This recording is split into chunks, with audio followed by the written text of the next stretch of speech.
c'est que quand on parle de l'éducation, on parle de choix. We intervened in this case, the Loyola case, and we're very pleased with the outcome. We're very happy to see that the Supreme Court has upheld religious freedom in this country. They've upheld the right for religious schools to teach from their own confessional perspective, and they've even spent some time in this judgment, majority judgment, upholding parental rights to raise their children according to their own religious worldview.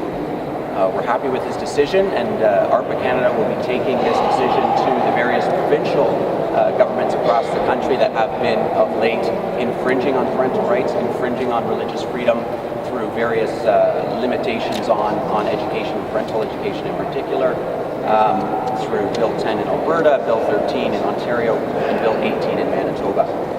We look forward to working with provincial governments to ensure that parental rights and religious communities are protected. No. The decision doesn't go as far as the college was asking to go. It's saying that you still have to be neutral when you're talking about other religions and the ethics of other religions. How would you be happy with that?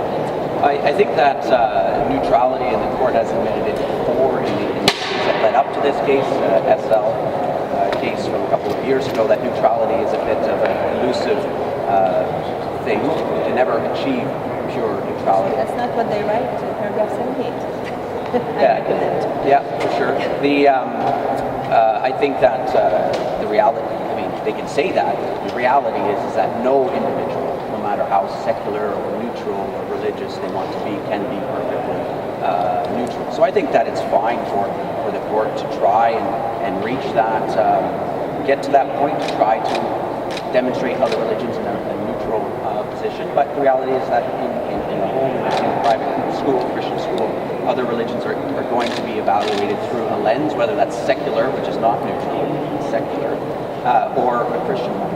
So you're not worried that this ruling, where the court clearly states that in teaching other religions, they must be done neutrally, can't be done through a particular denominational lens, that might put Christian schools or private schools under greater scrutiny? It's possible. I think that the decision could have been stronger, should have been stronger even. But given the context of what we've seen the past few years, I think this is a step in the right direction. And now I think this decision does leave it open to us to go to provincial governments and say, okay, let's beef up religious freedom, let's beef up parental rights.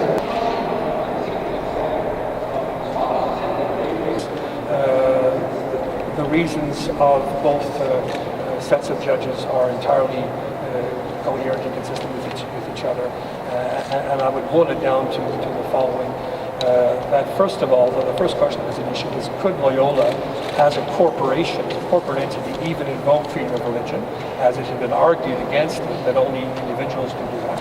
And all judges found that yes, religious corporations do in fact have religious freedom that they can invoke under the Canadian Charter of Rights and Freedoms. So that was the first point. The second point then was, having crossed that threshold, was that right violated in this particular case? And all 7 judges concluded that to oblige a Catholic school to set aside its Catholic position and identity in the teaching of its own religion, Catholicism, and in the teaching of Catholic morals was in fact a violation, and it could not be justified.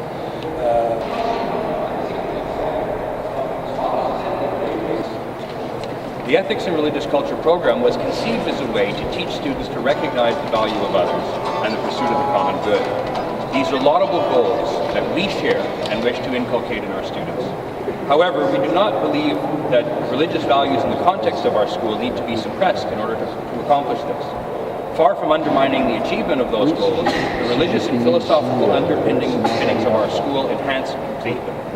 Quebec and Canadian societies have affirmed the value of diversity, and we see this judgment as confirmation of a tradition of openness. Throughout Loyola's 119-year history, our mission has been the formation of mature, responsible Christian adults in accordance with the tradition of the Catholic Church and the Society of Jesus.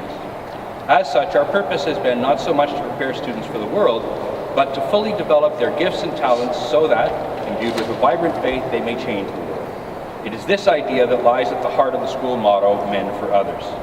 Indeed, Loyola has helped to form many graduates who have been notable in their service to the common good, from Governor General to musicians to politicians to bishops and priests.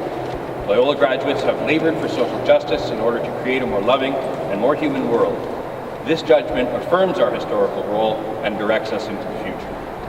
As a faith-based institution, Loyola seeks to cooperate with civil authorities in building our society.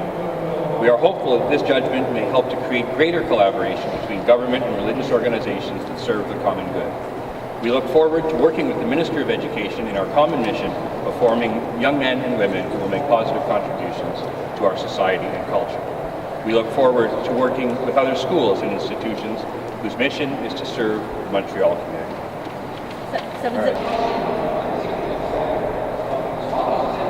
I think that one of the main reason we sent our son to this school wasn't to put him in a Catholic ghetto and a religious ghetto. What we loved about the school was the fact that it taught and had a precise identity in its teaching, at the same time was completely engaged with the world. And as Paul Donovan said, many graduates in the school have gone on to serve Canada as Governor Generals, politicians, priests, bishops, etc. And so I was really delighted that the court upheld this precise identity, this precise Catholic identity in which the school does its teaching. So that's the main thing I wanted to get across, really, that this is a wonderful day for us. I think that the school has always taught in this particular, engaged with the world in this particular way, with a precise identity, and it's great that it can continue to do so in the future. How many years